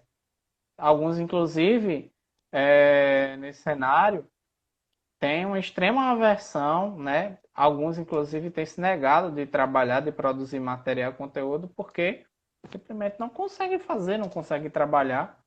E a gente não vai obrigar o professor a se apropriar, né, A de falta da tecnologia, instrumentalização, né? né? E muitas vezes fica difícil porque, por exemplo, a Isabela colocou uma coisa interessante aí, que as Eu tô atividades são lendo agora. enviadas pelo WhatsApp, né? Já tem um grupo com a Aham. família e tal. Aí a gente Mesmo da volta. pandemia. É. Mas aí a gente volta à situação que a gente estava discutindo antes, né? É, nem os alunos têm acesso à internet, nem os pais muitas vezes não têm acesso à internet. Então, como é que a gente vai poder contemplar todos, Todos, né? né? A gente vai ser excluído alguém aí do processo. A É. gente volta para aquele mesmo problema que Alguém vai cair do caminhão. você já apontou que é falsamente democrático. Mas está aberto para todos, né? Quem tiver acesso aí, ó, vai ser feliz e tal. Mas, infelizmente, nem todo mundo vai ter acesso igualitário, né? Por mais que tenha um grupo de WhatsApp e tal, mas a gente sabe que o WhatsApp não é ambiente virtual de aprendizagem. O que é o WhatsApp? O É. WhatsApp é um mensageiro instantâneo. A prioridade do WhatsApp, a funcionalidade do WhatsApp é compartilhamento de mensagem e conteúdo de mídia, né? Vídeo, foto, texto, né? A evolução do E SMS. aquilo que a gente tinha antes, que era o SMS. Imagina fazer há uns 10 anos atrás, né? Como é que a gente vai fazer a educação à distância? Vamos fazer por SMS, né? Faz uma tarefa em 140 caracteres. Aí É eu isso. queria ver. Aí eu queria ver a santa criatividade do Batman entrar em ação. Hoje, a gente está falando disso hoje porque, obviamente, hoje a gente nunca esteve tão aparelhado, né? Tão imerso em tecnologia inclusive a questão de acesso. Apesar de praticamente ter mais celulares que pessoas hoje no Brasil, né? A gente vê que isso não é sinônimo de inclusão digital. Infelizmente, muitas pessoas são excluídas do processo por falta de condição financeira mesmo, né? Só posso o dinheiro que a pessoa ganha ali, né? Mal dá para comprar uma guitarrinha, né? Quanto mais um Samsung Galaxy, né? Um J4, não É tem verdade. dinheiro para isso. Aí vai É, comprar no máximo ali um celularzinho daquele da aquele pocketzinho assim. os pocketzinho. né? Que você tem que apertar a tela com força, a tela de pressão, né? Para É, poder no- funcionar. Inclusive, A, tu falando isso, me veio uma coisa que durante a minha graduação, inclusive nas aulas de psicologia, psicologia escolar e psicologia de pessoa com deficiência, nessas duas disciplinas, eu sempre pontuava o seguinte, que assim, eu não posso, a gente não pode falar, pelo menos eu não posso falar com firmeza sobre outros países, né? Eu posso falar sobre o Brasil. E a, a educação, a pessoa com deficiência, a própria tecnologia, no Brasil em específico, ela usa do nome inclusiva, mas ela não é inclusiva. exatamente. Ela é agregadora. Eu agrego um aluno com deficiência na sala de aula, mas eu não consigo incluir ele de fato. São poucas escolas que conseguem incluir de fato um aluno com deficiência. Eu consigo agregá-lo à minha escola, agregar à minha turma. Mas, de fato, fazer E aquilo ser funcional, incluí-lo no sentido da palavra, eu não consigo. A mesma coisa a tecnologia. Eu consigo agregar pessoas à tecnologia. É como você falou, né? Ainda é da época que o toque é na base da força. E aí, quer dizer, eu estou incluindo digitalmente as pessoas por terem um smartphone. Mas, na verdade, eu estou agregando as pessoas a terem um smartphone, mas não incluindo, porque esse smartphone não vai propiciar que a pessoa possa ter o mínimo de possibilidade de um acesso decente para que ele possa não só estudar, como também poder usufruir de outras coisas que a tecnologia dos smartphones estão aí nos dando hoje.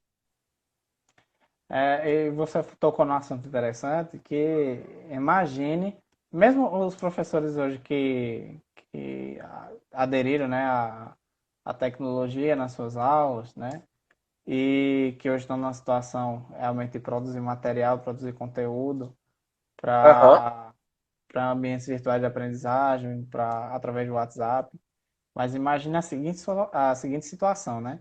O professor, ele teve a brilhante ideia de produzir podcast. Massa, muito legal, realmente é uma evolução. Mas tem um fulaninho do oitavo C que é surdo, vai fazer o que com ele? Ele não vai ouvir teu podcast, né? exatamente. Então, vocês já, o aluno que é deficiente, ele é excluído duas vezes, né? Uhum, O que é que acontece? Além dele ser excluído digitalmente, né, ele é excluído por conta da condição dele. Então, o que é que acontece? Quando a escola ela passa a ser um espaço que vai ser excludente, né? A gente não tem muito o que fazer, na verdade, com a situação atual. A gente tem como fazer enquanto a escola está funcionando presencialmente. Aí sim a isso. gente tem como fazer a inclusão do aluno que tem deficiência visual, que é surdo, né? Que tem problema de coordenação motora, ou tem problema motor mesmo, né? Paralisia cerebral. Então, muitas dessas condições elas já são limitantes numa situação presencial. Quando a escola passa a funcionar remotamente, aí a exclusão ou ela é triplicada ou ela é total. O aluno não tem condição Exatamente. de desenvolver absolutamente nada. Então, naquele espaço, naquele universo, o aluno ele foi completamente esquecido, ele foi completamente excluído do processo de ensino-aprendizagem. Então, são desafios hoje que, felizmente, a gente vai ter que repensar quais os grandes desafios que a gente tem hoje. Primeiro, é a formação de professores.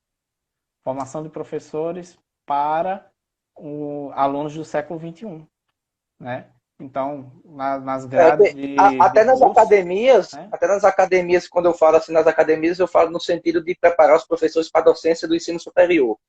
Até Uhum. elas ainda preparam os docentes do ensino superior para o século passado. Aí, Sim, poucos grupos, né? Poucos grupos, eles realmente trabalham a construção do docente para o século XXI.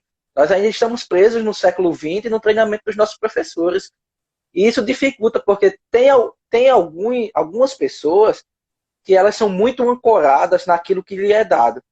E muitas vezes a pessoa recebe aquilo, então ela automaticamente já toma como uma verdade suprema. Então toma como a verdade de que a única forma de ensinar é daquele jeito, mesmo tendo todo um leque de opções que é nos dado hoje através da tecnologia, mas quando a pessoa já tem a própria característica da personalidade, aí eu não falo nem por outros motivos, mas a própria característica da pessoa é de ser bem ancorada naquilo que lhe é dado, ela pode aceitar isso como a única verdade dela dentro da educação e ela não conseguir migrar do que foi aprendido, essa estratégia de educação do século passado, e conseguir transformar essa educação para algo dinâmico que é o século XXI.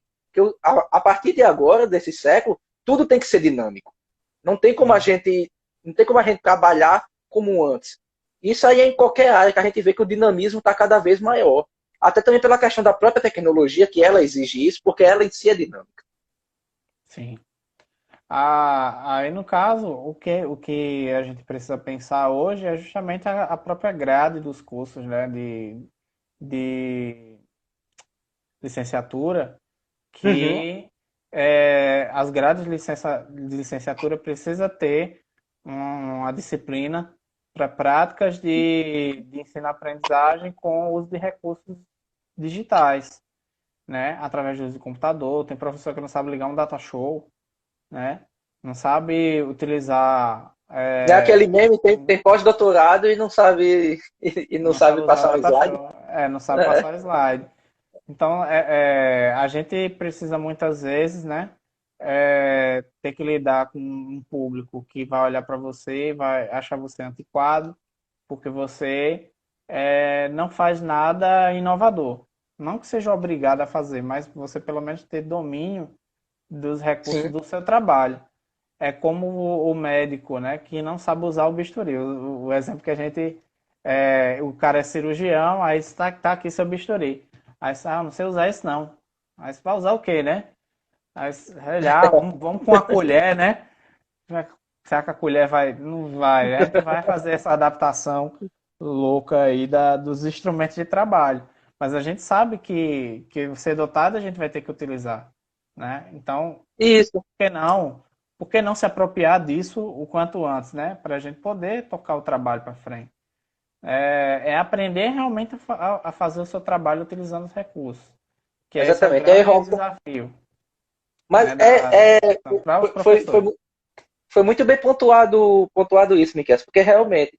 E aí eu falo como alguém que já tem um pouco de experiência e como alguém que vai de fato entrar no mercado a partir de 2022, que eu termino em 21, mas já vou estar estagiando, já está no mercado, né? Já vou estar estagiando agora no próximo período, se der tudo certo, você vai ser aí a pessoa responsável.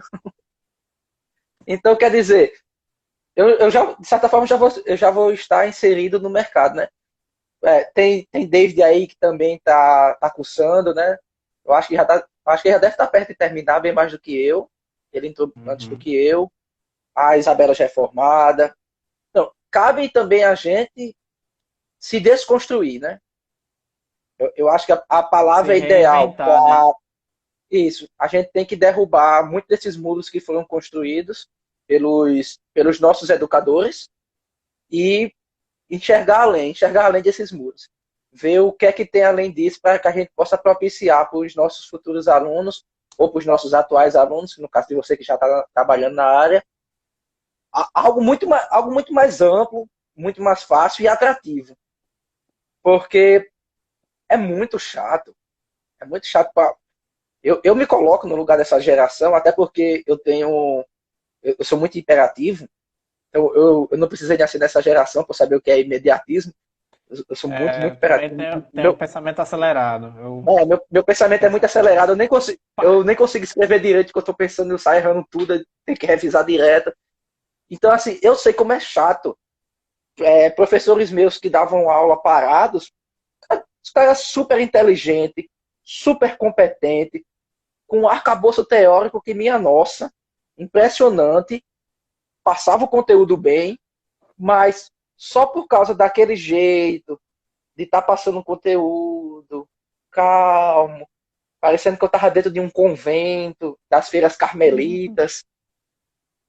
Eu sou sincero, eu pegava lá o que eu podia explorar para faltar da aula, eu faltava, estudava em casa o conteúdo e só ia para não reprovar por falta e o restante eu estudava em casa. Por quê?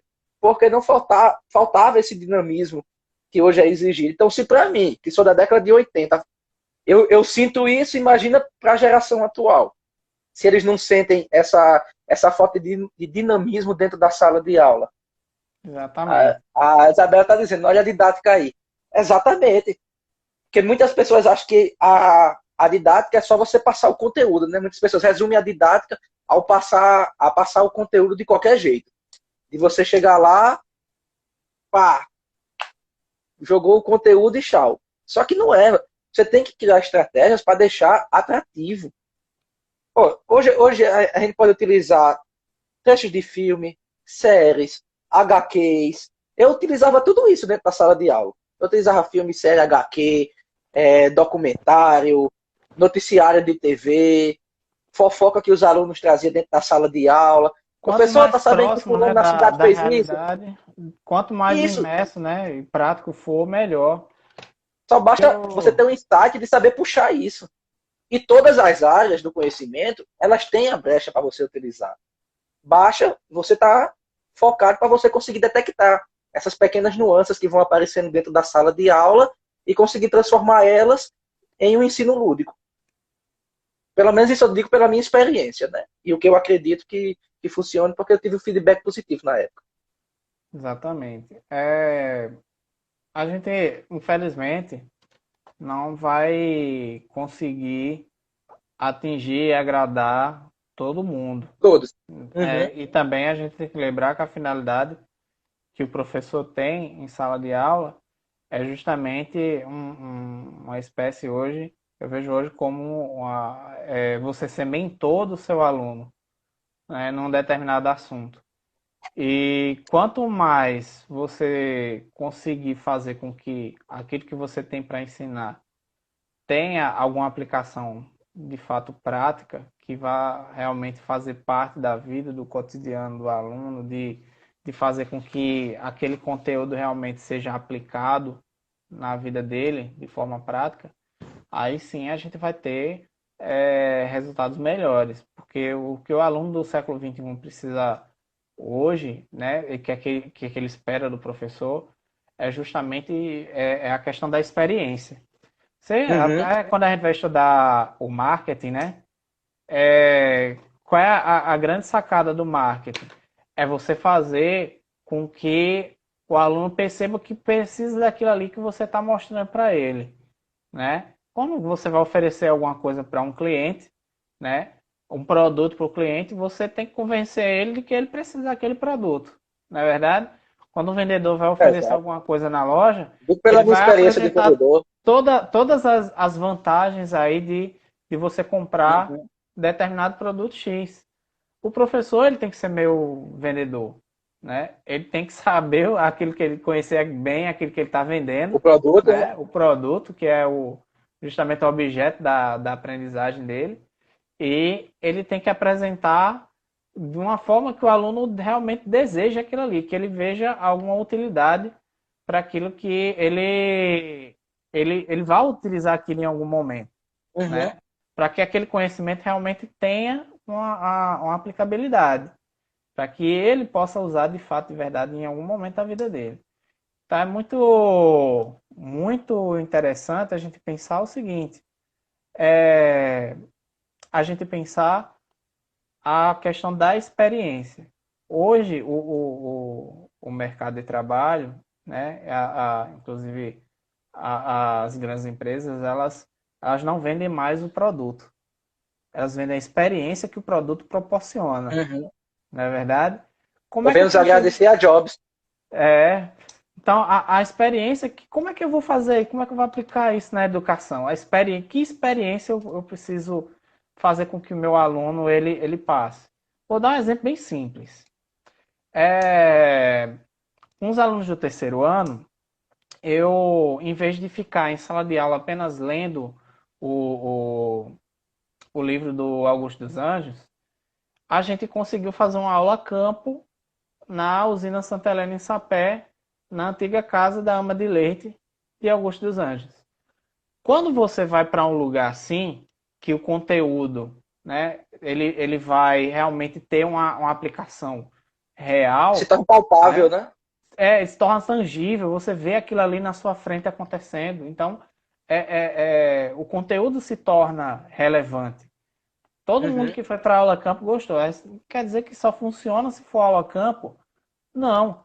Na verdade, as nossas aulas hoje são tão chatas e são tão monótonas, né, que a gente não consegue ver de que forma eu posso aplicar aquele conteúdo na vida real. Muitas vezes eu posso levar por exemplo, um objeto para a sala de aula, né, fazer com que aquele objeto funcione ou que ele tenha alguma coisa de questão de conceito daquilo que eu estou apresentando.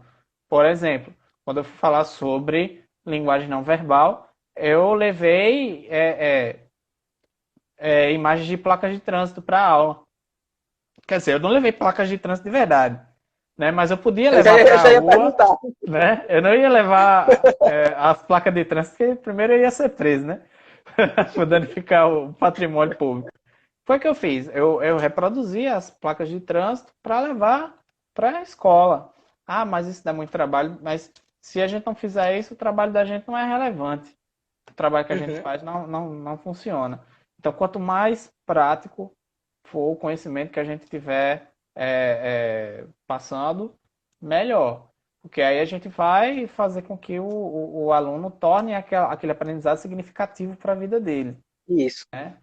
O que precisa, o grande desafio hoje, inclusive, para fazer o aluno do século XXI a aprender, é que aquilo se torne significativo. Eles aprendem coisas que você nem imagina através do YouTube, do Instagram, aprendem a fazer artesanato, tem uma coisa que eu acho fantástica, que é um grupo de alunas minhas do segundo ano, hoje estão no terceiro, né? Elas fazem tutorial de maquiagem. Ou seja, o que foi que aconteceu? Elas se apropriaram de uma linguagem que aprendemos no ano passado, que foi através das oficinas de documentário, né? De como gravar um vídeo e tal. Então elas foram se apropriando de mais e mais recursos, mais ferramentas, software. E hoje elas estão produzindo o material delas de forma espontânea. Ou seja, eu não foi um trabalho delegado pelo professor, né? Uhum. Quando essa produção ela se torna independente, quer dizer que o seu objetivo ali foi alcançado. Então, quando eu vi que o pessoal do terceiro ano estava produzindo material em vídeo de forma independente, né? Antes eles não faziam nada disso. Hoje eles fazem. E fazem com uma competência muito, assim, extremamente grande. Eu não consegui acompanhar o processo todo. Eu dei só o pontapé inicial, né? E muitas vezes a gente acha que precisa ter essa vaidade de ter que ensinar tudo. O professor ele não precisa ensinar tudo. Ele precisa ser o, vamos dizer, o combustível, né? Aquela coisa que dá realmente a chama da combustão. Quando a coisa vai incendiando e tomando proporção grande, justamente porque vai buscando outros elementos para Aham. consumir e gerar mais combustão. Então, a gente precisa ter esse papel hoje de iniciador, né, com os nossos alunos. É importante a gente pensar que a gente não vai participar de todo o processo, a gente não pode ter essa vaidade, né, de dizer tudo que ela aprendeu comigo. Eu jamais vou dizer um negócio desse, porque são tantas experiências que esses meninos têm antes, durante e depois daquilo da experiência de sala de aula, né, que acaba se tornando em um momento, né, da curva de aprendizado algo espontâneo, algo produção independente da escola. E é isso que é legal, é isso que é importante, né? Saber ter esse jogo, né? Tem, a educação, Saber a educação, ela, precisar. precisar usar as ferramentas na hora certa, com a coisa certa, né? Para poder Uhum. causar esse efeito. Até porque a educação, ela tem que ser algo que quando o sujeito entra em contato com ela, esse sujeito ele vai mudar, né? Ele não Ele vai será ser mais o mesmo transformado e sujeito. transformador. Isso. Então, para que isso aconteça, cabe ao agente que dá o início, que dá esse pontapé da transformação, ele também tem a noção disso. Porque muitas vezes também tem educadores que ele tem a noção de que ele está ali para passar conteúdo e não para agregar o conteúdo no sujeito, para fazer com que esse conteúdo mude o sujeito. Às vezes ele está ali com a obrigação mesmo, a obrigação de passar o conteúdo e não com a obrigação de fazer esse conteúdo de forma efetiva mudar os seus alunos. Porque Isso. quando o sujeito consegue mudar a partir do conhecimento, é completamente visível. E ele começa a pegar gosto pelaquela disciplina. Porque, pronto, eu vou falar um exemplo meu, né? Eu estava no fundamental ainda. Tá? No fundamental, o primeiro professor de história que eu tive, ele veio de uma forma completamente diferente dos outros professores. Ele trouxe questionamentos que eu nunca tinha me parado para perguntar na história. É tanto que até hoje eu gosto muito de história. E foi devido. Eu já gostava, e devido a ele eu comecei a gostar mais ainda.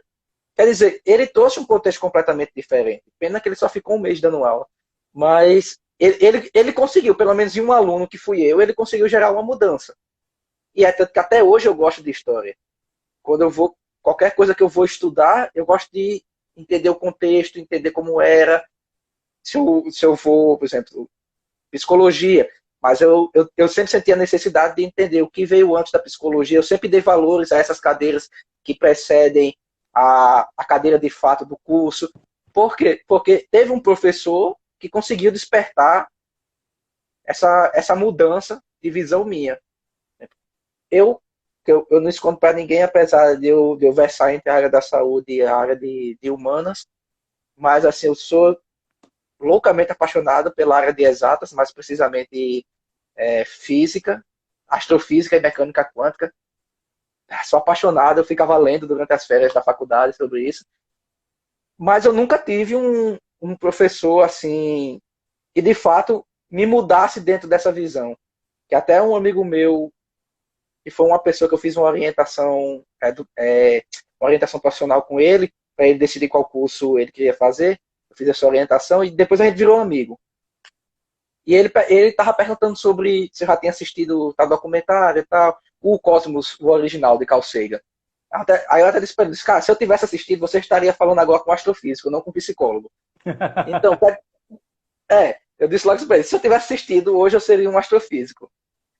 Então, quer dizer, é como você consegue mudar a pessoa, como você consegue fazer isso, entrar e não sair mais daquele sujeito que está recebendo o conteúdo.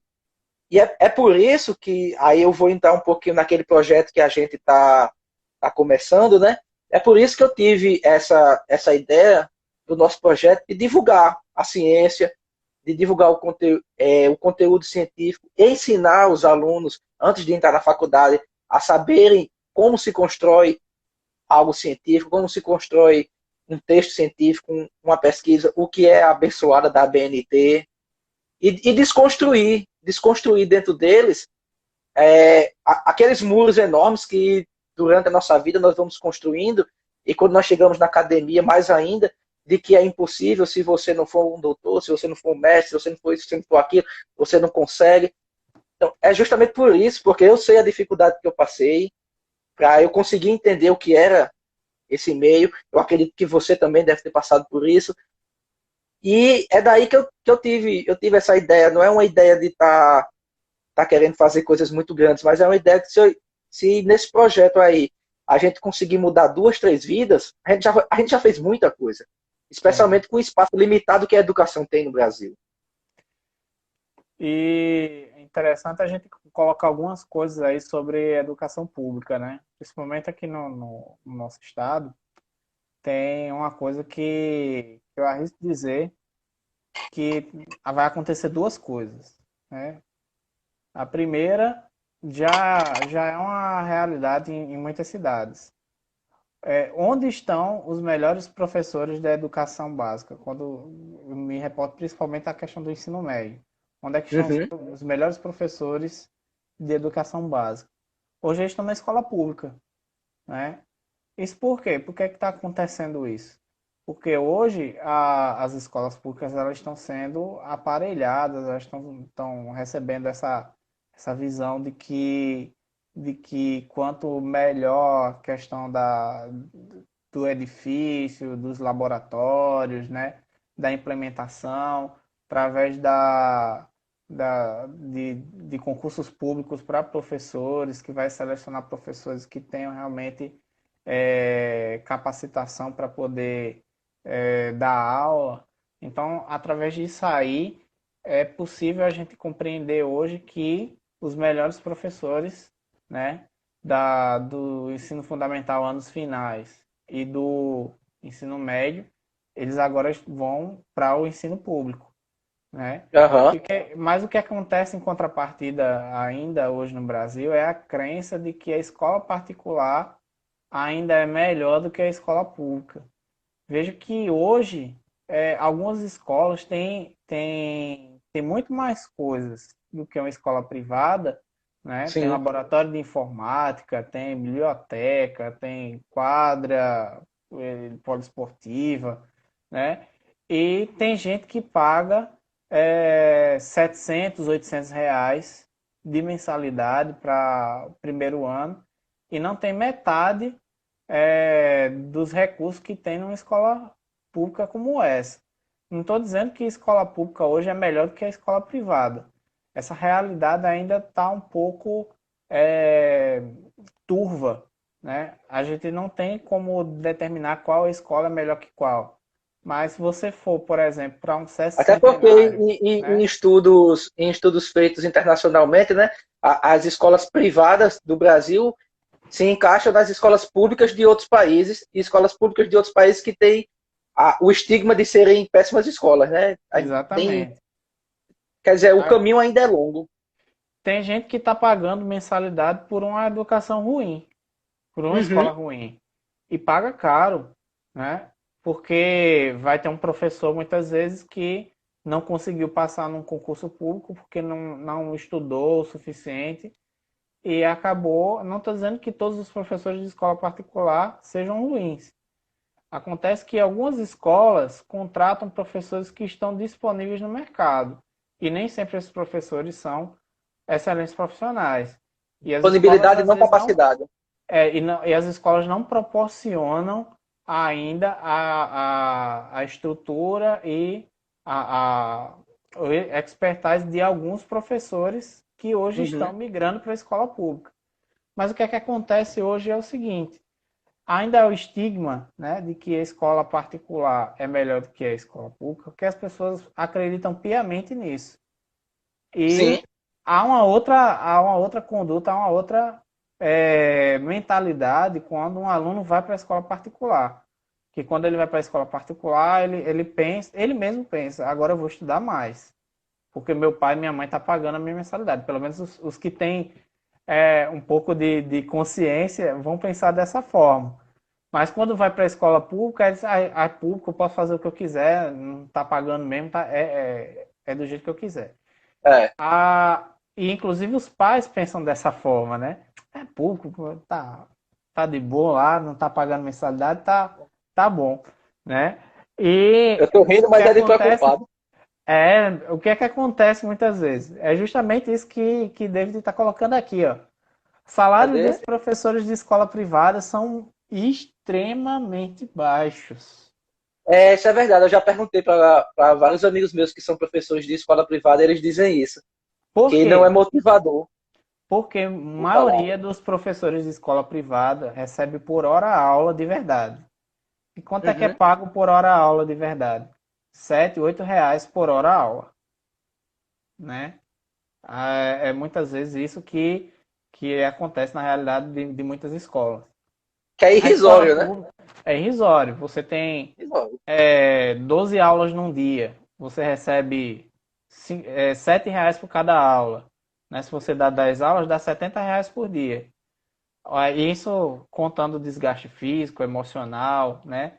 Tudo conta aí porque você está trabalhando o seu instrumento de trabalho é você mesmo, a sua voz, a sua saúde, a Aham. sua postura, tudo conta ali na hora de você estar implementando seu trabalho.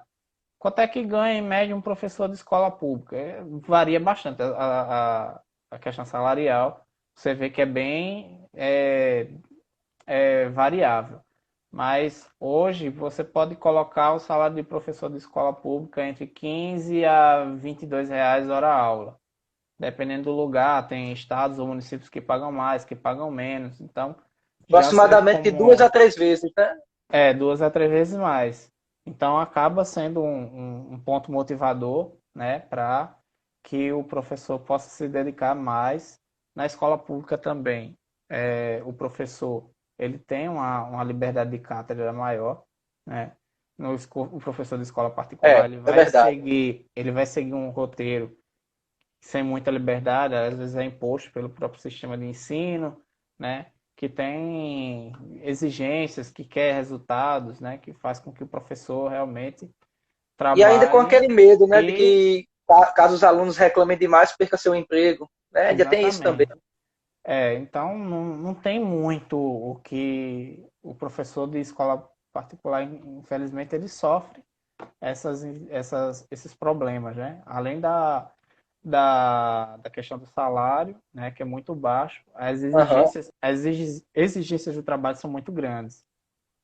Então acaba causando um estresse muito grande e ainda há, né, a questão da glamourização da escola privada, que você paga 500, R$ 700 de mensalidade, mas aqueles 500, R$ 700 eles não têm um retorno em forma de estrutura, em forma de trabalho e acesso de educação de qualidade. Ah, Essa é uma tem escolas ilusão. privadas, tem escolas privadas, eita, quase que não sabe, tem escolas privadas que a estrutura, o espaço físico dela, às vezes está muito mais deteriorado do que uma escola pública. Pois E, é, e as pessoas pagando alto, um valor alto, pagando 300 e pouco, como você falou, 500 e pouco, 600 e pouco, 700 e pouco, dependendo da instituição, e com um espaço que ele não tem seu espaço físico não dá o suporte para aquele valor que você está pagando para o seu filho, para sua filha. E mesmo assim a gente ainda acha que aquilo dali está sendo melhor do que uma escola pública, porque está sendo pago, né? Acho que é, também gira muito pela questão do ser pago. No momento que a gente paga, automaticamente nós já achamos que é melhor porque nós estamos pagando, né? Tem muito isso também. eu Mesmo que o lembro, espaço não seja tão bom. eu lembro de uma escola que eu entrei aqui em Mamanguape, né? Que a mensalidade é bem cara, mas você vai entrar na escola, parece que você entrou naqueles bairros chineses de Já sei filme. qual é. As pessoas pagam, as pessoas pagam realmente muito caro. Muito, muito caro. Mas eu me senti realmente no estúdio que tem aquela formação de bairro chinês, é muito escuro, né? Tem uns corredores Aqueles, bem estreitos. aqueles guetos nazistas, passa a ser do É... judeu. Então é muito esquisito, porque Esse vídeo será desmonetizado por causa dessa piada. mas a gente paga caro para uma estrutura precária. Isso é muito sério. Mas eu acredito que muita gente Não, cara, tomou eu ainda consciência vou, disso nesses dias, né? eu ainda vou pontuar uma coisa sobre esse ambiente que você falou, porque eu sei qual é. Muitos alunos meus na época, muitos alunos meus da época eram desse gueto aí. E no meu segundo dia de aula, que no primeiro dia de aula eu dei uma aula experimental com os alunos. No segundo dia de aula, filosofia, a gente comecei por Tales de Mileto, que quase ninguém fala de Tales de Mileto, mas eu comecei por Tales de Mileto, depois eu fui Sócrates, né? Não tem outro. E quando eu perguntei quem dali conhecia Sócrates, sabia da sua filosofia, dois alunos levantaram a mão. E os dois alunos que levantaram a mão eram de outra instituição. E a maioria dos alunos do ambiente era dessa escola. Meu amigo. E é extremamente cara. Só Então faltou daí dizer você que tira. só Sócrates era meio atacante, né, no Corinthians.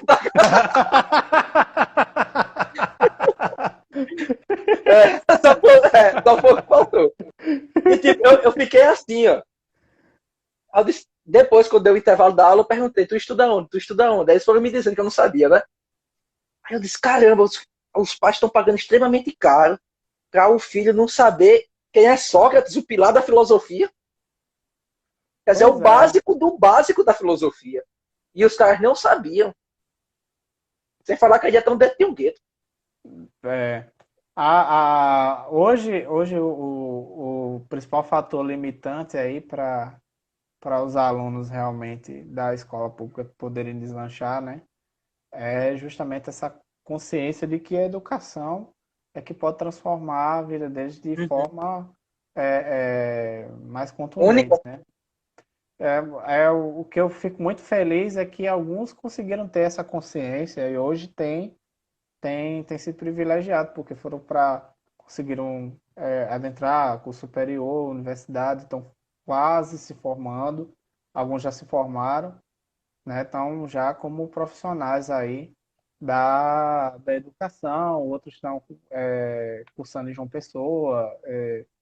Tem um aluno meu que eu fiquei muito feliz que a partir de uma aula campo que a gente fez em João Pessoa, no curso de mídias digitais, né? Tem um evento lá e a gente fez essa aula campo para conhecer a universidade e a gente participou do evento. Aham. E a partir dessa experiência ele disse, é isso que eu quero para minha vida. E ele se Olha, tá bom. dedicou, né, dentro das limitações, das capacidades que ele tinha, conseguiu fazer uma boa pontuação no Enem, ele se dedicou de verdade, de fato, e acabou indo para o curso de mídias digitais, que era o que ele realmente queria.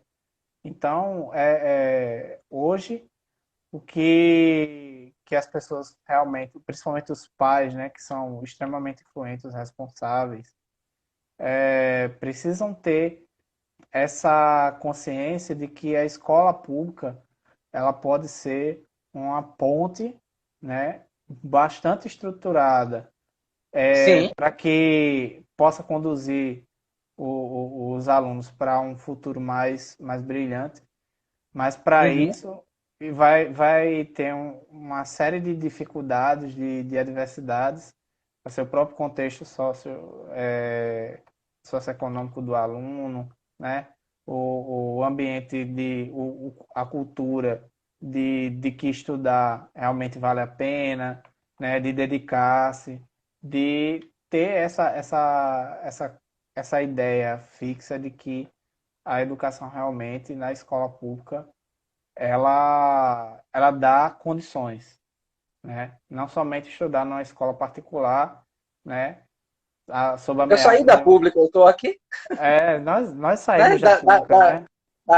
Da escola que até hoje você é professor, né?